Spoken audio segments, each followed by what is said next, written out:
मित्रों, स्वागत है आपका एक बार फिर से मेरे इस यूट्यूब चैनल मेजर टारगेट में, जिसका एकमात्र उद्देश्य है बिहार में टॉपर्स देना। जी हाँ दोस्तों, एक दुआ मांगते हैं हम अपने भगवान से, एक दुआ मांगते हैं हम अपने भगवान से, चाहते हैं आपकी खुशी पूरे ईमान से। एक दुआ मांगते हैं हम भगवान से, एक दुआ मांगते हैं हम अपने भगवान से, चाहते हैं आपकी खुशी पूरे ईमान से।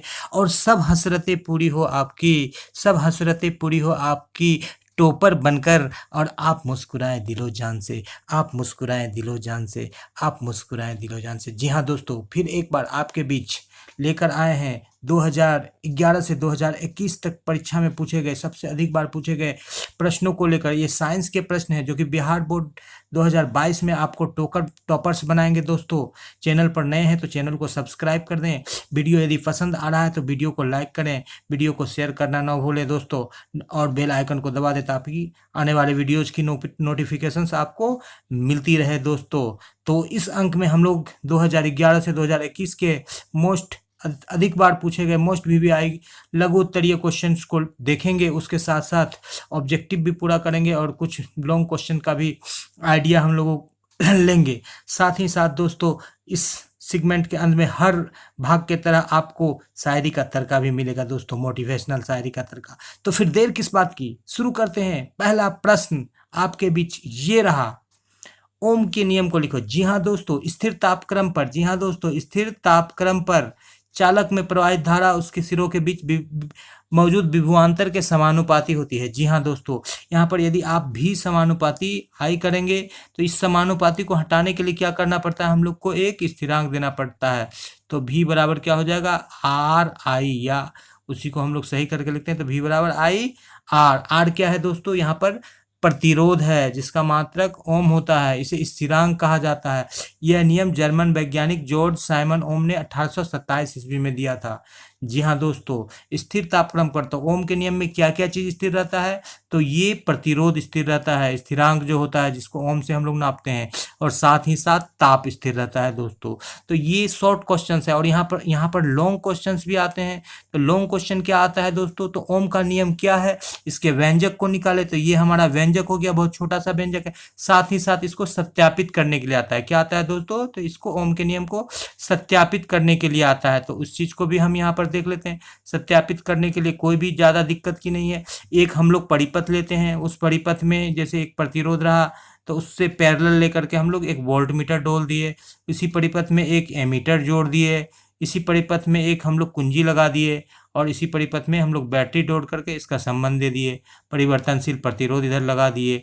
तो इसके बाद हम लोग क्या करते हैं कि इस परिपथ में एमीटर और वोल्टमीटर के पठन को लेते हैं, दोनों में से एक चीज को हम लोग स्थिर कर देते हैं, और लगातार एमीटर धारा का मान बदल के वोल्टमीटर के मान को लेते हैं, या विभव के मान को बदल के धारा को मान को लेते हैं, इस प्रकार। और ताप और प्रतिरोध क्या रहता है दोस्तों, स्थिर रहता है। T for temperature and R for resistance, प्रतिरोध, ये दोनों क्या रहते हैं, ये दोनों स्थिर रहते हैं दोस्तों। और एक हम लोग ग्राफ को खींचते हैं दोस्तों, क्या खींचते हैं, एक ग्राफ को खींचते हैं दोस्तों। एक अक्ष पर हम लोग क्या लेते हैं, V यानी विभवांतर, और दूसरे अक्ष पर I लेते हैं। इस तरह से हम लोगों को बिंदु प्राप्त होती है। ग्राफ का बिंदु क्या प्राप्त होता है, इस प्रकार से प्राप्त होता है। यहाँ पर 1 2 3 4 मान को लेते हैं, 1 2 3 4, इधर भी 2 4 6 8, इस तरह से ले लेते हैं ग्राफ पर हम लोग। और इस तरह से जब ग्राफ को खींचा जाता है दोस्तों तो एक कैसी रेखा मिलती है हमको, सरल रेखा मिलती है। इससे ये क्या पता चलता है कि I और V हमेशा स्थिर रहा। यदि I के मान को हमने बदला तो V का मान बदल गया, या V का मान को बदला तो I का मान बदल गया, जबकि T यानी कि टेम्परेचर और रेजिस्टेंस क्या था, स्थिर था। इस तरह से ओम का नियम क्या है दोस्तों, सत्य है। इस प्रकार ये दोनों प्रश्न मिला करके यहाँ पर एक लॉन्ग क्वेश्चन निकल जाता है। कई सारे ऑब्जेक्टिव निकलते हैं कि ओम का नियम पर क्या स्थिर रहता है, तो ताप स्थिर रहता है, प्रतिरोध स्थिर रहता है। ओम का नियम क्या है, V बराबर आई आर है। आर का मात्रक क्या होता है, तो प्रतिरोध होता है। ओम का नियम कब दिया गया, 1827 में दिया गया। ओम के नियम के सत्यापन के लिए क्या किया जाता है, तो परिपथ लिया जाता है। परिपथ पर किस कौन कौन चीज को दिखाया जाता है, तो विभवांतर और धारा को दिखाया जाता है। तो इस तरह से, इस प्रकार ये मोस्ट इंपोर्टेंट वीवीआई क्वेश्चन है, इसको आप रट लीजिए दोस्तों। ये परीक्षा के लिए, लॉन्ग के लिए और शॉर्ट के लिए, दोनों ही के लिए काफी इंपॉर्टेंट प्रश्न है। तो चलते हैं अगले प्रश्न पर, दूसरे प्रश्न पर दोस्तों। आज का ये रहा। धोवन सोडा या धोबिया सोडा का अणुसूत्र लिखे, इसके दो उपयोग बताए। जी हाँ दोस्तों, धोवन सोडा का जो अणुसूत्र होता है Na2O3 और 10H2O होता है। तो इसका रासायनिक नाम सोडियम कार्बोनेट और डेकाहाइड्रेट, 10 जो इसमें ये जल रहते हैं उसको हम लोग बोलते हैं डेकाहाइड्रेट। सोडियम कार्बोनेट लोग बोलता है, डेकाहाइड्रेट। ये 10 अनुक्रिस्टलन के जल होते हैं। कई बार एग्जाम में पूछा जाता है दोस्तों कि धोवन सोडा में कितने अनुक्रिस्टलन के जल होते हैं, तो 10 अनुक्रिस्टलन के जल होते हैं। इसे अमोनिया सोडा विधि या साल्वे विधि द्वारा बनाया जाता है। जी हाँ दोस्तों, अमोनिया सोडा विधि या साल्वे विधि द्वारा हम लोग जो है पहले बेकिंग सोडा यानी खाने वाला सोडा को बनाते हैं। इसमें क्या करते हैं दोस्तों, NH3 लेते हैं हम लोग, NH3 लेते हैं, NaCl लेते हैं, साधारण नमक, और जल लेते हैं H2O, और CO2 लेते हैं। ये चारों चीज को लेकर जब गर्म करते हैं तो बनता है क्या दोस्तों, NaHCO3। पहले क्या बनता है, NaHCO3।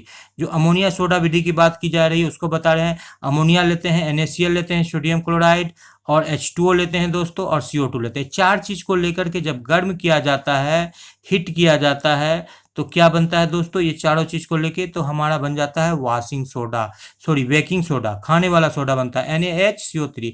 और जब फिर खाने वाला सोडा को हम लोग गर्म करते हैं तो क्या बनता है मेरा, धोवन सोडा है। कब क्या बनता है दोस्तों, धोवन सोडा, Na2CO3 10H2O। तो इस विधि से हम लोग दोनों ही चीज को जान गए। यहाँ पर बेकिंग सोडा के बारे में भी जान गए कि बेकिंग सोडा कैसे बनता है, ये भी चीज आ गया। यदि परीक्षा में आपको आता है तो आप इसको भी बता सकते हैं। और धोवन सोडा कैसे बनता है, तो इसका एक ऑब्जेक्टिव इंपॉर्टेंट है, अमोनिया सोडा विधि या साल्वे विधि द्वारा तैयार किया जाता है। और खाने वाला सोडा का क्या उपयोग है कि ये अम्लता को दूर करने में किया जाता है, और पेट वगैरह के क्या अम्लता को दूर करने में, और कहीं अम्लता हो गया तो उसको भी दूर करने में, और खाना को खमीर करने में, जैसे खस्ता को खस्ता करने में किया जाता है। और यहाँ पर हम लोग धोवन सोडा का बात कर रहे थे। धोवन सोडा का क्या उपयोग है, तो ये कांच या साबुन आदि के उत्पादन में किया जाता है। जल के अस्थायी कठोरता, जल में जो कार्बोनेट, बाइकार्बोनेट, सल्फेट आदि के लवण इत्यादि घुले रहते हैं, उससे जल में अस्थायी कठोरता आती है, उसको दूर करने में किया जाता है। और अभिकर्मक के रूप में, ये तो ऐसा पॉइंट है दोस्तों कि सब किसी भी आप रासायनिक पदार्थ के साथ इसको ऐड कर सकते हैं, लिख सकते हैं अभिकर्मक के रूप में। ये एक यूनिवर्सल पॉइंट है दोस्तों।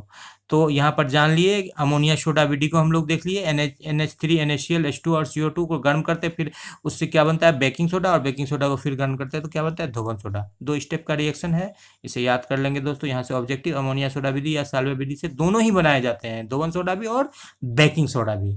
तो चलते हैं दोस्तों अगले प्रश्न पर। अगला प्रश्न ये रहा आपके स्क्रीन पर, चुंबकीय क्षेत्र रेखाओं के दो गुणों को लिखे। यहाँ पर कई सारे गुण को दिया गया है चुंबकीय क्षेत्र रेखाओं के। ये रेखाएं कभी एक दूसरे को काटती नहीं है। ये रेखा एक वक्र होती है।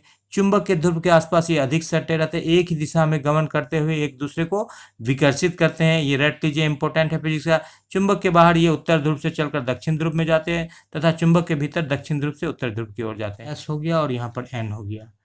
ये साउथ पोल दक्षिणी ध्रुव, इधर से ऐसे जाते हैं चुंबकीय रेखाएं, और ये ऐसे बाहर निकलती है, इधर एरो रहता है। और अंदर में क्या जाएगा, एस से एन की तरफ जाएगा, जो दिखता नहीं है, और बाहर में एन से एस की तरफ इस तरह से दिखाई जाती है। ये इधर एरो रहेगा, और यहाँ भी ऐसे ही जाती है। ये चुंबकीय रेखाएं होती है। इस फिगर को आप देख सकते हैं, और ये इसके गुण होते हैं, बंद वक्र की तरह होते हैं। और ये एस की तरफ से अंदर की ओर घुसते हैं, और एन की तरफ से बाहर की ओर जाते हैं, और एस से एन की तरफ जाते हैं, यानी कि दक्षिण ध्रुव से उत्तर ध्रुव की ओर जाते हैं, अंदर की ओर। ये दिखाई नहीं पड़ता है, अदृश्य रहता है दोस्तों। ठीक है, तो ये चुंबकीय रेखाएं एक दूसरे को काटती भी नहीं है कभी, एक भी एक इम्पोर्टेंट प्रश्न है, क्योंकि एक ही बिंदु पर दो स्पर्श रेखाएं नहीं खींची जा सकती है। तो इस नियम से हम लोग इसको प्रूफ करते हैं गणित की सहायता से कि क्यों एक ही चुंबकीय रेखा एक दूसरे को नहीं काटती है। तो टेंजेंट नहीं खींचा जा सकता है एक बिंदु पर दोस्तों। तो आगे बढ़ते हैं दोस्तों अगले प्रश्न पर। ये आसान सा प्रश्न है, प्रतिरोध और विभवांतर के एसआई मात्रक को बताएं। एसआई हम लोग बोलते हैं सिस्टम ऑफ इंटरनेशनल। क्या बोलते हैं दोस्तों, system of international. System of international क्या होता है, ऐसे ही मात्रकों की पद्धति की जो पूरे विश्व में मानी जाए, उसे हम लोग सिस्टम ऑफ इंटरनेशनल करते हैं। प्रतिरोध का मात्रक क्या होता है दोस्तों, ओम होता है। आर बराबर हम लोग इससे V/I से निकाल सकते हैं, वोल्ट बटे एम्पियर। ओम क्या हो गया, वोल्ट बटे एम्पियर। ओम क्या हो गया दोस्तों, वोल्ट बटे एम्पियर। और विभवांतर क्या होता है दोस्तों, वोल्ट होता है। विभवांतर क्या होता है दोस्तों, वोल्ट होता है। V बराबर क्या होता है, W/Q। और ओम का क्या निकाले होता है, आर बराबर वी बटे आई। फार्मूला से हम लोग याद कर सकते हैं वी बराबर आई आर। तो वी का क्या हो गया दोस्तों, वोल्ट हो गया, और आई का क्या हो गया, एम्पियर हो गया। तो ये वोल्ट बोल दिए, या इसका क्या निकलेगा दोस्तों, जूल पर कूलाम। ये इसके एसआई मात्रक है। तो कई बार ऑब्जेक्टिव में इस प्रकार से आता है कि वोल्ट का एसआई मात्रक, विभवांतर का एसआई मात्रक क्या है, वोल्ट है, जूल प्रति कूलाम है, तो दोनों सही है। प्रतिरोध का एसआई मात्रक क्या है, तो ओम है, तो ओम भी सही है, और वोल्ट प्रति एम्पियर है, तो ये भी सही है। तो कई बार इस तरह से प्रश्न आते हैं। ये फार्मूला वी बराबर आई आर, आर बराबर वी बटे आई, सब सही है। इधर से उधर करके गणित के नियम को लगा करके ऑब्जेक्टिव बनाया जाता है दोस्तों। तो चलते हैं अगले प्रश्न पर, और ये अंतिम प्रश्न है। ये 5वां प्रश्न है दोस्तों आज का। विद्युत लैंप के तंतुओं के निर्माण में प्राय टंगस्टन का उपयोग किया जाता है। जो पुराने जमाने में बल्ब बनाए जाते थे, आजकल तो वो बल्ब नहीं बन रहे हैं दोस्तों। आज तो CFL LED का जमाना आ गया।